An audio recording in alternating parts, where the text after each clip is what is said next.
Have we got the answers to almost designing the next ball as opposed to talking about it after the event?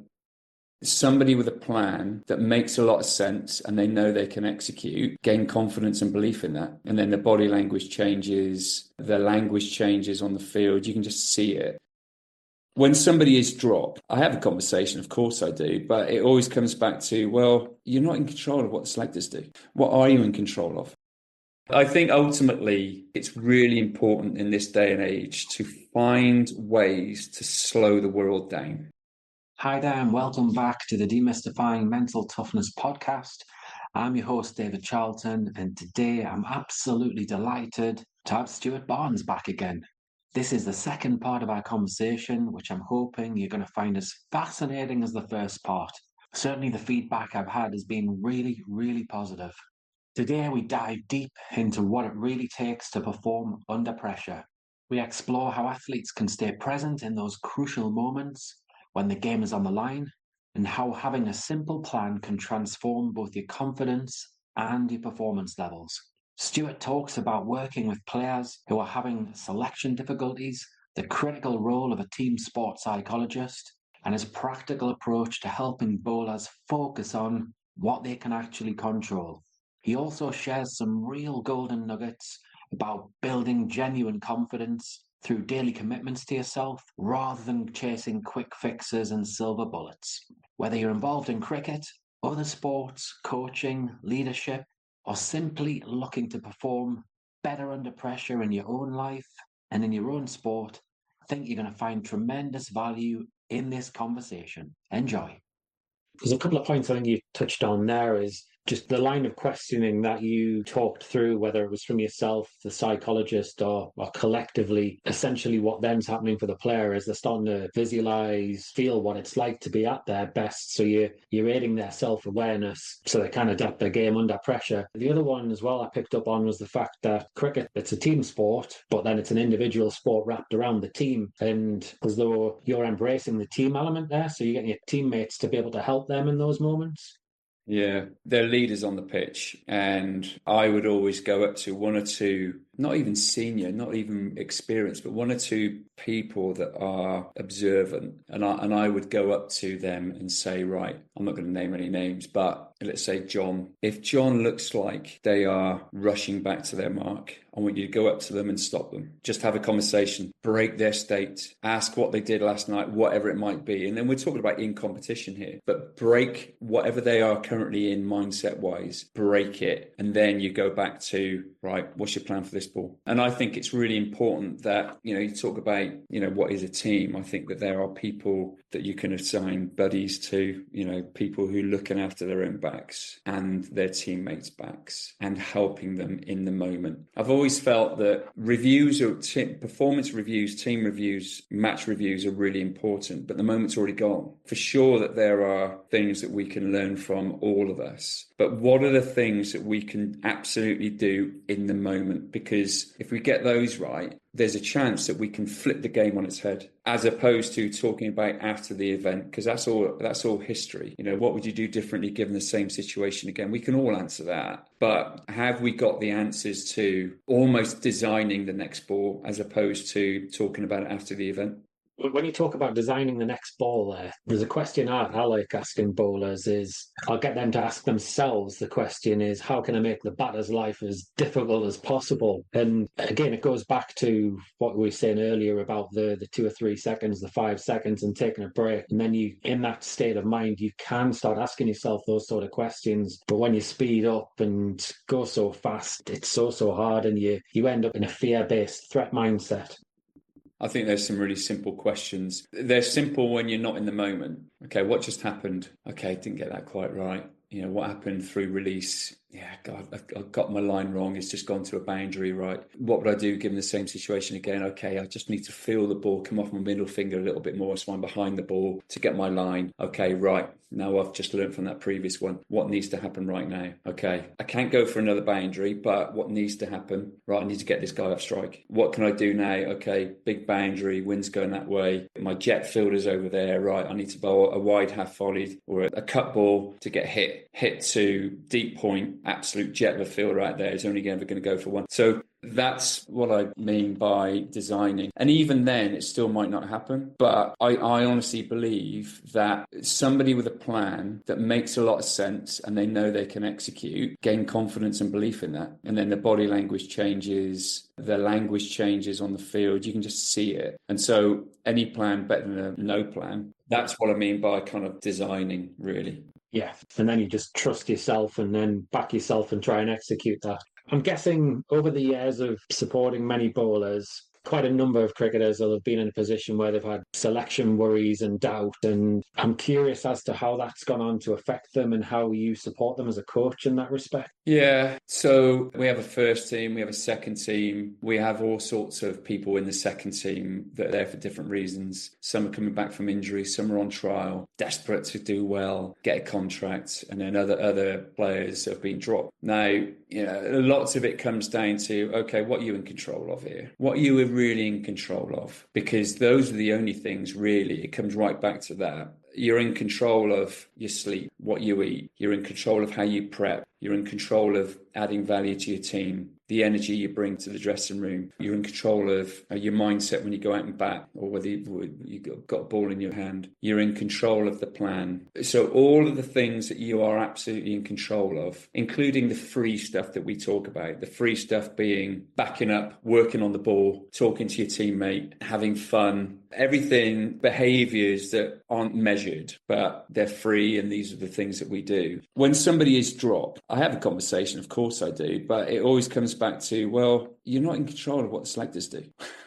What are you in control of? Well, your currency as a bowler, your currency is being fit, staying fit, maybe even getting fitter. Your currency ultimately is wickets. What gets wickets? It's dot balls. It's lateral movement. It's bowling at your optimum bowling pace. It's making good decisions. So I will always come back to, which one of these things that you are in control of with your skill are we missing? And when you start breaking it down like that, and it is a conversation, ultimately lots of players know exactly what they're missing, but they just need the conversation. They know, they're not stupid, but they like just kind of offloading on coaches and teammates. But there's always something that coaches and teammates, support staff, can help them with to understand what needs to happen in order to put pressure on to get their spot back. And need a bit of love, need a bit of tires blowing up, need a bit of self-belief, reminding, actually look at your career. Your career is good. Are you on an upward curve or downward curve? I haven't really come across many players that have been dropped because they're tracking really well. Whilst their career tells one story, it's not the current story. And so what were you doing then? You're a year older. Is everything still in place or not? So there's lots of love, there's lots of empathy, but then at the end of it, there's a conversation to be had for them to understand, and also coaches. Right, what are we going to do about it? Ultimately, what the hell are we going to do about it? Just moan about it? Right, come on, let's put a plan in place. So that's what I generally use, that sort of template, and then kind of see where the conversation goes, really. I guess what I'm hearing there is when you talk about love, and going back to the first point when we're talking about a high support, high challenge environment, the support's there, and then the player feels ready to open up and actually discuss things in an honest manner. And I think you mentioned about offloading, and that they're able to offload to you there. In some environments, if there's too much fear, too much challenge, and not enough support, then potentially they won't offload and allow you to have those discussions. Yeah, as a culture, we have a history of high support. So it's interesting because some players need longer than others to not chat. And then you kind of, right, you ready now? You ready to have the chat now? I know you've been talking about, your frustrations with other people. Let me know when you're ready to put a plan in place to address a few things. So some players need longer than others. It's not always easy because, when somebody is injured, it creates time to get away, get over yourself. But when somebody is not injured and the games are coming thick and fast, the challenge is knowing when. And I'll be honest with you, David, I've probably got the timing wrong more times than I have right. But I always say it's easy to pick up when a player is ready to talk or not. And I always say, okay, you need more time, that's fine. Apologies, my bad. You let me know when you're ready. And then if I don't hear anything and I think, yeah, okay, it's probably got to too long now, and I'll have another comment, I'll revisit it again. Because it's never a personal thing. I kind of gauge whether it's, is it their ego that's being dented, or whether, are you looking at things in a logical way here? Or are you just hacked off because you're not on TV? It's always a fascinating one, but some players need longer than others. Some players never get over the hurt of, they're basically being rejected, aren't they? You've been dropped. Some players never get over that. And then what's that about? What's that connected to? What previous experience have you had that you're holding on to that prevents you from moving on? As you say, the previous experience, it could have been something that's happened in their childhood. It could have been the last club they played for, or last relationship with a coach. You just don't know, do you, unless you dig. I suppose the last thing I'd like to explore, you've already touched on it, but it would be great if you're able to share with the listeners a little bit about your relationship with the sports psychologist, how that works, and how you help players in that respect. We have a really good psychologist who works part-time, unfortunately. That's as much about, I don't know of any county cricket club that has a full-time psychologist, and I think that needs addressing personally, because of the schedule, because of the demands, because of the amounts of money that some players are earning. And whilst it's brilliant and it's great, the pressure of earning like £500,000 like in a year for a developing kind of player, that can sometimes be overwhelming as well. So the psychologist we have, I've known for years, and when I first started working with Warwickshire, they were in place, and it was great to kind of reconnect from that point of view. I know that there are things that players, and they all go to see the psychologist, they enjoy the company. Lots of it is over dinner, over coffee, walking around Cannon Hill Park, which is right next to Edgbaston. And I know that there are some things that players will share that is confidential. But I will always ask, right, is there anything I need to know? Is there anything I can help with? Is there anything that you two are discussing around their performance? Or even, I consider myself, David, in a very positive way, to be a failed professional cricketer, because I should have had a 12, 15 year, but I only had 2 years. But that failure enabled me to become who I am now, both as a coach and as a husband and a dad and all this kind of stuff. And so my own personal experiences, is there anything that I've gone through that I can help have a conversation with that adds value to the work that the psychologist is doing? Because ultimately we're not working separately. We're working with that player. The player's right in the middle, and then the support staff around the player. We're all working towards in the same direction. So I would often ask, right, is there anything I need to know? And then the other side of it is, right, this player's had a bad day. I've had a conversation with them. These are the things that we discussed. This is for your records. I know you're going to be catching up with them. I have no issue at all with you mentioning Barnsley's said this. So that is, in a real snapshot, the way that I work with the sports psychologist, the team psychologist. And because they're working part-time, we probably don't have enough of these conversations, but the important bits are always kind of shared, really, unless the player shares something that they prefer to be confidential. Because that's always the tricky bit as a psychologist in a team setting, is the confidentiality piece. Yeah. But it sounds as though you open with certain things, and not so in other cases, which is the way it should be, really. So, okay, we'll look to wrap things up, Stuart. Really enjoyed the conversation. I'm curious, what would the 3 key takeaways for the listeners be based on what we've discussed?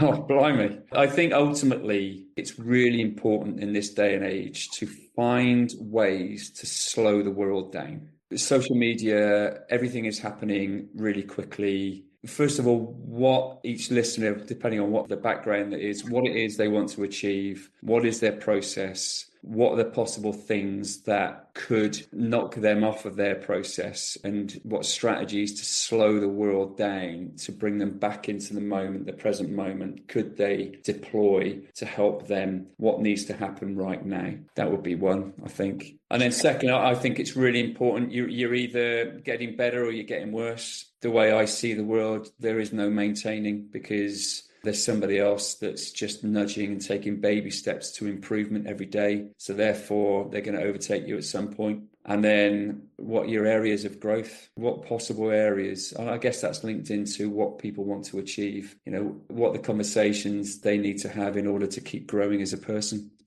I like that. You're very true with the thing about the world being so fast-paced, and wow, the information now that we've got, it's just crazy, isn't it? There's just so much noise there. So that ability to take a step back, to review yourself, introspect, reflect, whatever it is. And as you say, look at how you want to get better, how you're going to grow in amongst all of that. It's a skill ultimately. I think one of my worries is with that, when I speak to a lot of different people, they do just get caught up in this hamster wheel, the treadmill, and they're not spending time to do that. And that becomes a habit as well, and a bad habit. Yeah, it's easy because everybody's looking for the silver bullet, right? There are no shortcuts. You can have a look at social media, with all these promises that lots of people are making, but actually there are no shortcuts. It's about working out what things can I do daily on an absolute daily. It's only ever simple things, David. So, can I get up early and design the day ahead? What 3 things do I really need to make sure I deliver on today? And then at the end of the day, did I show up? It's just real simple questions. Did I deliver on the commitments I made to myself? Because confidence and belief at any level is everything. If I can help performers have belief and confidence, but belief and confidence do not come from being the person that takes 5 wickets. Of course it does. There's an element, but how often does that happen? And I honestly believe that belief and confidence primarily comes from, have I fulfilled the commitments I made to myself? Did I train well? Did I make a teammate smile? Was I a good husband? Was I a good dad? Did I do that gym session? Did I drink 3 litres of water? Whatever the 3 things, those really simple things. And when you do them, you feel bloody good about yourself. That's the growth of belief and confidence comes from. And I honestly think that's the most important thing.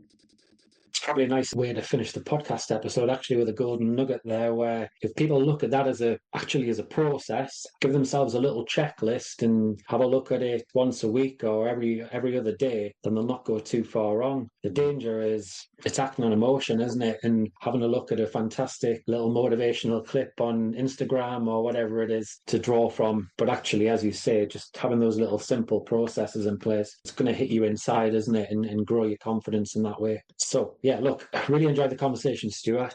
Big thank you. Where can the listeners get in touch with you, should they want to? Well, I am on social media for those scrollers out there. Stuart Barnes or Barnes Consult or something like that. I can't quite remember. I'm on LinkedIn. I started sharing some kind of personal stories and bits on LinkedIn as well, so that they can find me on all the normal social media bits and bobs. Started sharing stuff hopefully to add some value. I'll make sure I've got the links there and pop them in the show notes. And anybody wants to reach out, then they can obviously hook up with you that way and follow you. But as I say, big thank you for your time. Great to be invited. Thanks, David. Well, what a fantastic conversation that was with Stuart. I hope you found as much value in it as I did. There's so many powerful insights in this episode, but a few really stood out to me. I loved Stuart's honesty about getting the timing wrong when supporting players who've been dropped sometimes. That vulnerability from a coach at that level, it's refreshing. It reminds us that working with people, understanding when they're ready to have difficult conversations, is an art and it's not a science. And creating that high support environment where people feel safe to offload, it's absolutely crucial, but it's also very, very complex. And perhaps my favourite takeaway was Stuart's point about where real confidence comes from. It's not from the big wins or the 5-wicket hauls, but from fulfilling those small daily commitments that you make to yourself. Did you train well? Did you eat well? Were you fully focused in the gym? How many people fall into that trap of thinking that they're confident or they're not? But actually, it's about what you do and understanding where you get confidence from. Because when you add up those small wins day by day, that's when genuine belief grows from the inside out. No shortcuts, no silver bullets, just honest commitment to that process. And that really connects to something Stuart said about performance reviews in the moment too.